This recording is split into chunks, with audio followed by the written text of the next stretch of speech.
Oh, no, he didn't. Girl, he did and had the nerve to record it too.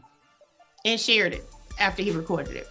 Welcome. Oh no, girl, yes. It's the podcast, y'all. Welcome back. We are so glad you are here with us. Make sure you're following us on Facebook, Instagram, Twitter, YouTube, and we do have Patreon. That's more behind the scenes, in-depth, more personal, I guess. Stuff we don't just put on the streets for free. So make sure you join the family there. But we were talking about No Him Didn't. I don't know if y'all seen this clip that's been circulating, but I'll just play it for you right now. Here you go.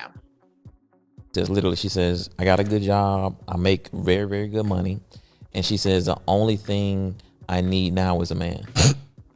It's like, yo, it's like, who wants you? Who wants you? You're right. Like, once you have achieved these things, you have unfortunately disqualified yourself. Ooh, and shit. And what it is these, and this is the thing. I'm not blaming the women are gonna hate him for that shit. They are gonna hate him for that. I can't wait to put this shit out. Okay, so what was your first thought? I know I sent that clip to you. What was your first thought when I sent it to you? What do you think I did when I first saw it? What do you think? Rolled your eyes. You rolled yes, I did. Okay. I absolutely rolled my eyes. And I think I threw my phone, just tossed it a little bit. Like, man, get out of my face. This is sad. Why is this even a conversation? But it seems to be a conversation that keeps happening online with men. And so basically women who make money or are independent or take care of themselves, let alone a lot of money or live a certain lifestyle, you have disqualified yourself from ever being able to be attractive to a man. They can have that. If that's the case, then please stay away. If that is not the craziest sounding thing. So couple thoughts, couple thoughts. Oh my God. Okay. Just on the small, like you said, I can't believe he recorded that. And then you saw how the guy who he was talking to was like, oh, they're going to be mad at you. It's like, it's like, if it's inflammatory, that's part of me feels like men are just doing this to go viral because there's no way they're thinking this is what they should say. There's no way he has a friend that said, oh, I have everything I want. And now if I could just get a man. And he said, I told her, you disqualified because you got everything you want. I mean, the whole thing is laughable, but are there really men out here that are upset that women are living a good life? Yes. Are there men out here who really believe that women who take care of themselves are the man? You're masculine. And let me just say this real quick, as a woman who has always taken care of herself her entire life. When men say that women who take care of themselves or own their own homes or cars or have money are masculine, that lets me know they have a very limited idea of what being a man is. Masculinity is. Yeah, they associate being a man with having money, having power, being in charge. That makes you a man. Like literally not even. Yeah. But in charge. And not that I'm taking up for men. Okay. But in their defense, society was created on that thought process. 100%. And so, but I don't understand why in 2022, we're still having these same conversations. This is something that started back in the 70s when women were, entering the workplace and entering, white collar society and all this kind of stuff at an alarming rate. And then it has increased since then. That was 50 years ago. Why are we still talking about that today? Well, and that's the thing. When you say the way society was created, this patriarchal, misogynistic society was created for a woman to have a man to move through the world. A woman couldn't vote. A woman couldn't own property. A woman couldn't have a bank account. A woman couldn't get an education. And so she had to be attached to a man who can do all those things in order to have any kind of life. And if you didn't have a man, they called you a spinster or an old maid. And so they set it up as though you had failed in some way because you did not find someone to carry you through life. And like you said, 60s, 70s, people are starting to have rights. Women are voting and working. Divorces aren't as frowned upon. So now women aren't suffering through these long marriages that maybe our great grandparents and grandparents may have suffered through because they didn't have the means to go out on their own. And men are looking at us like we're the ones that said, oh, no more arranged marriages, no more dowries. Listen, if you could have hooked me up with somebody when I was 16 that had been raised to be my husband and provider, sign me up. I would probably be a different woman today. I probably would. And that's how society used to be. Also, the world was a lot smaller, right? We only knew the people that lived on our street. And so Mr. Brown's son was around your age, and he knew that he probably was going to marry you. And so he had to get his thing together for y'all to go off and start your own family. And y'all probably was teenagers when you did it. Now you meeting 50-year-old men who talking about they still just trying to figure things out. But they looking at us trying to figure out why we so different, why we not like our grandma. And I don't equate a lot of things to racism, because racism has its own place in our society. But for any men listening, especially men of color, if you're listening and you're confused by why we're saying, times have changed, just think about the racial relations in our country too. How Black people gained the right to vote, how Black people, got access to the government and got access to new jobs and got access to education and stuff like that. And there are still some people today, not just old people, but people in general, who think Black people shouldn't be, have the same access and the same rights as everyone else. And I feel I'm not equating it to it, but I kind of am, because I'm trying to bring it down to like something you can understand as a man of color or as a Black man. And you know what? And like, even in that understanding, putting it in a race conversation, I think I sent this to you, where it's like when women are talking about the plight of dating or men, and then they will usually retort with, "You can't tell me about being a man. That's my story. You can't tell me that." It's just like when Black people can tell white people about white people better than they know themselves. It's usually the oppressed can tell you about the oppressor. And so women are in a position of, I actually can tell you a lot about men. It doesn't make you less of a man. It doesn't make me a man. Man, I guarantee you I've dated more men than you have in my lifetime. At least I'm going to admit that I have. Be clear. Okay. So my point is, but that's the thing. If you try to tell a man about an experience of a man, they're going to say, "I'm a man, I know," or "You're mad," or "You're bitter." And it's like, I have no reason to make this up. But again, if you were raised to take care of a family and you 18 and you got your land out there, you ready to till and garden and plant, and we got our crops and we start our little family, and that's how it used to be set up. Well, guess what? Mr. Brown's son did not come get me. And then what happened? Is that when I became a man? Is that when I went from a young lady to a boy? Because I went and got my own education, and I went and got my own money, and I went and got my own house. Not because I was anti a man, not because I was anti a marriage, not because I was anti a partnership. It's just because I didn't like sleeping on the street. Right. It was a simple thing. My mom said, "Hey, you got to figure something out at 18. So you're going to go to college, you're going to go to work, you're going to pay rent here, you're going to figure something out now." And that was a gift my mom gave me and my siblings, was you ain't got to go home, but this ain't your home no more. Go find somewhere else to be. And so I had to find somewhere else to be as a young woman, and it wasn't attached to a man. My mom got married. She met my dad. They were in college. My sister got married the same year she graduated from college, and she's still married. Maybe there is something to those partnerships that happen when you're younger, but we're out here. I'm almost 47. Ain't never been married. Ain't never been asked. Can't even hardly get nobody to call me back. And I don't think that's personality driven either. Because then people say, "Oh, well, people are intimidated, or it's because you live in the South, or and it's like, literally not, because this is a story of women all across the country, and not just Black women, and not just women of a certain age. Like the shift has been, men are not looking for brides, and they're mad at us because we're not submissive brides or something. It's like, I feel like they are looking for brides, but they're looking for brides in the concept of what they have, what their idea of what a bride is, I think. And so it goes back to one of our conversations. I don't know if it was our first, second, or third season, can't remember, but we talked about how men need to feel needed. And that's part of it. If you see someone who doesn't necessarily need you, then where do you find your place in that? Like, if you don't feel needed, like, I think a lot of men do want to feel needed, and women want to feel wanted. And I don't think I've ever dated a man and made him feel like I needed him. Right. Well, I think that would be a contrived notion. I remember whatever episode or season that was that we were trying to contrive the idea of presenting. We tried to create make ourselves damsels in distress. Yeah, it did not go well at all. Open this jar for me. Yeah, I don't even think it lasted past that episode. Actually, I don't know that we ever got a chance to do it because one, it would be inauthentic and would not be true. But what's so interesting about this dynamic about women making money, or making a certain amount of money, or I guess is the question is, should a woman downplay her success, minimize her access? Yeah.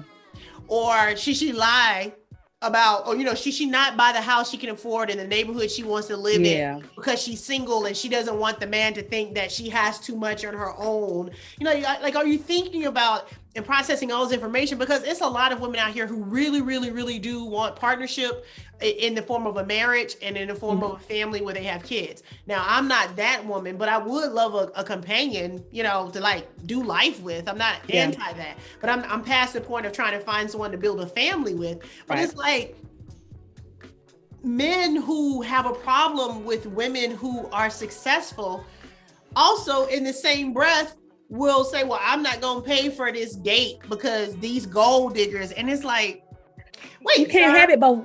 You can't have it both ways. Now, either I'm a gold digger or I'm the man because I make money. And what's interesting is when you think about a man who really has money, let's just say a millionaire, or let's say an athlete. That's usually who people associate in our community, or an actor, or just somebody who has a lot of money. They don't care about how much money that woman has. He will marry the waitress at the Waffle House if that's who he has taken a liking to, and he gonna give her a new lifestyle, right? So the men that are worried about gold diggers are usually the one that ain't got no gold to dig. Amen to that. So it's like, what are we even talking about? Like, literally, what are we talking about? So a man who has money, he don't care if the woman owns her house or not. He might think it's cute that he met her at the conference and she's this and she's that, that's cute. I am not threatened by what she's doing to be successful. I'm glad she got her own thing. And come on, we're going to go do what I can afford. Okay, cool. Let's go. And another thing, a lot of men will say they want that independent woman. I mean, it's kind of piggybacking off what you said. They want the independent woman, blah, blah, blah. And then they start dating them. And I'm like, that's not what I want. Right. I mean, y'all need to make y'all need to have a conference. You was doing this, or why y'all need to have a convention or a conference call or something, and let's all get on the same page. Let's write everything down and say, oh, she does check off this list. Okay, that is what I said I wanted. Or how about this? I subscribe to the theory that men tend to be more of gold diggers than women, because I have had men tell me, who, when they might find out somebody had dated in my past, or maybe somebody was an athlete, they're like, man, you could have made that work. I'm like, nah, I would have been divorced, a single mom by now. Oh, but you could. And a man will always say to a woman who she should have been with because of the money. But in the same breath, we'll call a woman a gold digger. And a woman be like, nah, it ain't worth it. They were like, man, shoot, man, you better get that money. Man, you better. Yeah. And it's like, but you gonna talk about it. Have you ever in your life been called a gold digger? I've never been called a gold digger to my face. Okay. No, I haven't either. I would think that in my former life, in my former career, I used to be around a certain type of man, which was an athlete. And so I would tend to date people who might be in that space. So I might have been deemed that, like that I had a type or something like that, but I've never been called a gold digger to my face. And like I said, it was actually my brothers who, one of my ex-boyfriends, y'all forgive my crazy dog right now, one of my ex-boyfriends who did go on to be a millionaire and play in the NBA, to this day, my brothers are like, you should have made that work. And I'm like, literally, there was nothing to make work. And so maybe you wanted to be able to tell people that was your brother-in-law.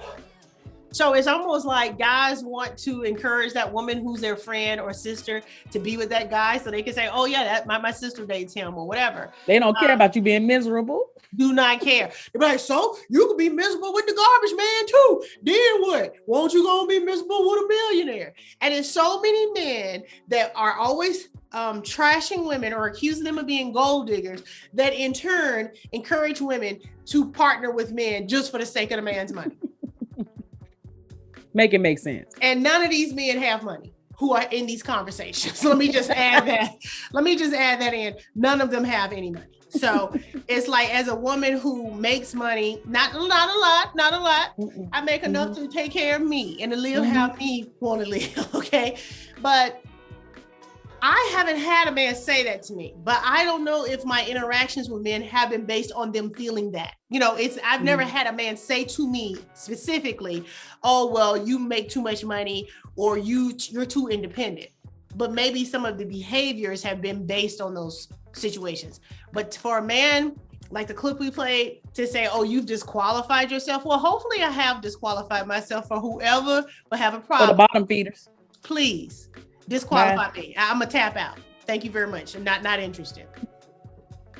Absolutely ridiculous. And the fact that this storyline is being perpetuated on Beyonce's internet, where women, and it's not even a thing that they say women should play small. They don't suggest you play small. They just have a problem with you taking up your space. Yeah.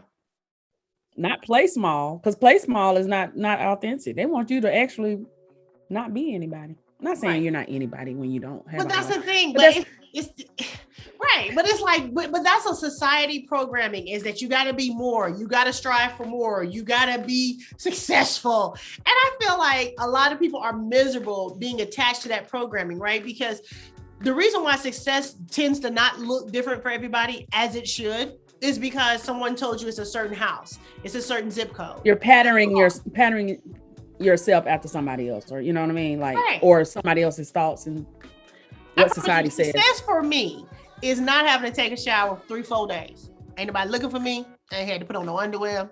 I ain't got no eyebrows on. Ain't no lashes. That's like last week I didn't have to be anywhere, and it was a successful week to me.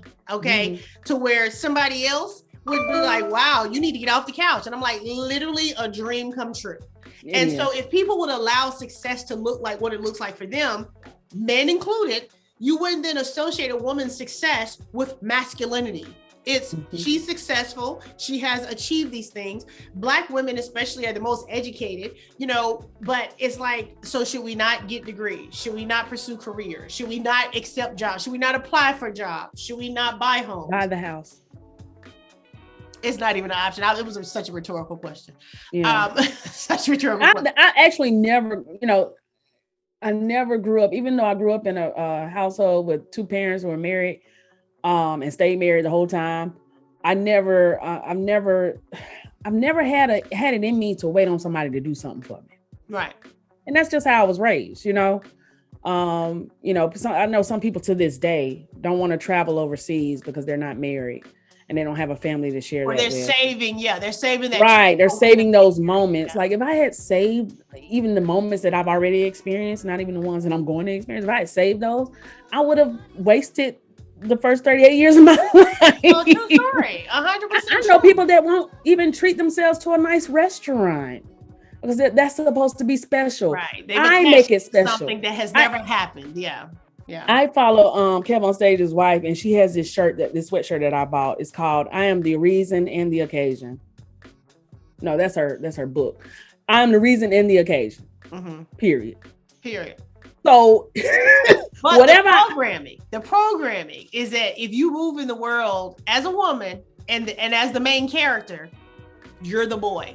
Because men have been propagated in this society to be the main character, right? Yeah. And so when you make yourself the main character, now you're masculine. And you're like, but wait, you've been the main character in your story, and you keep trying to make yourself the main character in my story without even being available to me. Right. But I'm still supposed to be doing everything based on your what have you done to make yourself the main? And there is room to share with the right person and the right attitude. But a lot of people feel like the main character when I'm with them. Okay. Yeah. So when I'm with somebody, I'm not on my phone. When I'm with somebody, I'm giving them the attention because I'm letting know in this moment, you are the main character here with me. We're sharing the scene, right? But a lot of men treat women like we're extras and they're the main character and they show up and they make cause havoc or play a scene and we're a background player, but we're trying to get too many lines. We stepped into the wrong shot. Now I got to move on to the next scene with the next actress. And it's like literally everyone is supposed to be the main character in their story. And the main character, the story is not the main character sitting to wait for another character for the scene. The main character is living their best life. Okay. And then that main character meets another character, right? And then that's how we meet. And then we share that scene. Okay. Okay, but I just feel like for this conversation to keep going on and on, there's no way women are going to sit around and be destitute and desperate, waiting to be saved. Now, you have broke women who, for whatever circumstances, maybe they as Kim Kardashian would say, don't want to work, or maybe they can't work, or maybe circumstances have caused them to have, some challenges in life. Okay, them women ain't nowhere finding the dream guy either. Okay, my point is, there's a common denominator here. We need to get a man on soon to discuss this further, because I would love to hear someone else's perspective on. Hopefully, it's the right perspective. Well, we can't say if it's the right perspective, but we actually have some friends of the show that have been on before. Yeah, and they could probably come on and speak to, they're in partnership with the women who are successful in doing their own thing, and how much did that add to her attractiveness, and he didn't feel like she was just trying to be on the come up with him, and how much she helped him. I actually know a couple of guys recently I've spoken to who are in partnership with women who are successful, and that man can articulate and say, oh, she's really helped me, even if it's a matter of she's helped me to understand about self-care, because a man might just be hustling and running himself in the ground, and it takes that woman to say, baby, you got to stop, or we just need to chill, or we need to take a trip, like we got to recuperate. That when they find that and they allow themselves to receive it, it's like, wow, what have I been doing? This is different. So I actually know a couple of guys. We definitely need to look into doing that. But what do you guys think? What's the comment? Like, do you think women are ruining their prospects for a partnership by being their main character? And by main character, I mean getting their educations, getting their careers, making their money, and buying their homes and living their life free and independent of a man. Or what is your experience with it? Like I said, our grandparents' situation was different than our parents' situation. And now our situation is so much more different even from our parents' situation. I think our grandparents and great parents, marriage was expected. They did it really young. I think our parents, marriage was expected, but also divorce was more widely acceptable. An option. And now for us, we're just not even getting married. And some of it is by choice and some of it is by circumstance. And I think the circumstance also causes a lot of the choice. It's a lot of women who have wanted partnership that, based on the situation of how it looks, the choice is now, I would rather. And I would say that right now I'm in the space of, and this is so horrible to say, and it's very disheartening, and I don't ever want to come off as jaded. I have been jaded before. I really don't think I'm jaded right now. But, honestly, by the time you see 2-3 stories a week of a woman who has died at the hands of her significant other, I promise you, it does not do anything to encourage me to get off hiatus. And I know for a fact, all men don't murder their partners. I know that for an absolute fact. But I'm just saying it doesn't do anything to encourage it, because it's disheartening how many of these stories are just regularly happening. And it's heartbreaking, and it's sobering, and it almost makes you feel like, well, I don't want nobody to love me like that. I don't want nobody to love me to the point that we can't break up and I can't live without them. According to them. So I try to work through all of the traumas that I'm consuming, right? Just from hearing these stories, trying not to make that the fabric of my story, but from my own personal experiences, I don't have any interest in doing it again. But now I'm taking in other experiences. And so I'm like, but I don't want to move around in the world as a jaded person. So right now, the vibrations have been heightened and raised based on the decision. I'm just hopeful that I'm able to continue to grow and evolve in what I feel about it. And that as I continue to grow and evolve, there is some man out here in the world who is evolving as well. And then we're going to bump shopping carts in the grocery store and say, what? You like rye bread too? I don't like rye bread, so that's not going to happen. What do y'all think? Leave us a comment. Let us know. We're going to get us a man on to talk about why y'all hate successful women, or why do you think other men hate successful women because you got one that you love. Those are the men. When you say make sure they have the right perspective, those are the men we're going to have on. We ain't going to have nobody on here that's going to get our pressure up. We're not that kind of thing. We're not that kind of party. We don't like to bring on people just to aggravate us. Also, why we stay single. All right. Let us know. Leave us a comment. Oh, no, he didn't. Girl, yes, he did.